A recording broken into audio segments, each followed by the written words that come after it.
یا ایھا الذین آمنوا اذا نکحتم المؤمنات ثم طلقتموہن من قبل ان تمسوہن، اب ایک حکم یہاں پر طلاق کے ضمن میں بھی آ رہا ہے۔ پہلے آ چکا ہے کہ اگر نکاح ہو چکا ہے کسی سے اور کوئی مہر مقرر نہیں ہوا تھا لیکن پھر بھی طلاق اگر دے دی ہے تو بہرحال اسے کچھ نہ کچھ مہر جو ہے وہ اس کو کچھ نہ کچھ دے دلا کے رخصت کرنا چاہیے، اور اگر ملاقات سے قبل نکاح دی ہے، مہر طلاق دے دی ہے، مہر مقرر ہو چکا تھا تو آدھا مہر دینا ہوگا۔ اب یہاں مسئلہ آ رہا ہے عدت کا۔ یا ایھا الذین آمنوا، اہل ایمان، اذا نکحتم المؤمنات، جب تم مومن خواتین سے نکاح کرو، ثم طلقتموہن من قبل ان تمسوہن،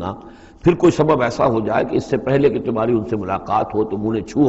انہیں تم طلاق دے دو، فما لکم علیہن من عدت تعتدونہا، تو پھر تمہارا کوئی حق نہیں ہے کہ وہ عورت جو ہے عدت کرے اور اس کو تم عدت پوری کرواؤ اس سے، اس لیے کہ تمہاری ملاقات ہی نہیں ہوئی، کوئی سوال ہی پیدا نہیں ہوتا کہ اس کے رحم میں کوئی بچہ جو ہے اللہ تعالیٰ نے اس کو تخلیق فرما دیا ہو۔ لہذا عدت تو اس لیے ہوتی ہے کہ یہ بات پوری طریقے سے واضح ہو جائے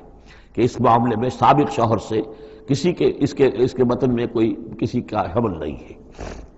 وَمَتِّعُوهُنَّ، تو انہیں کچھ دے دلا کر رخصت کرو، وَسَرِّحُوهُنَّ سَرَاحًا جَمِيلًا، اور اپنے ہاں سے رخصت کرنا ہو تو بڑی خوبصورتی کے ساتھ رخصت کرو۔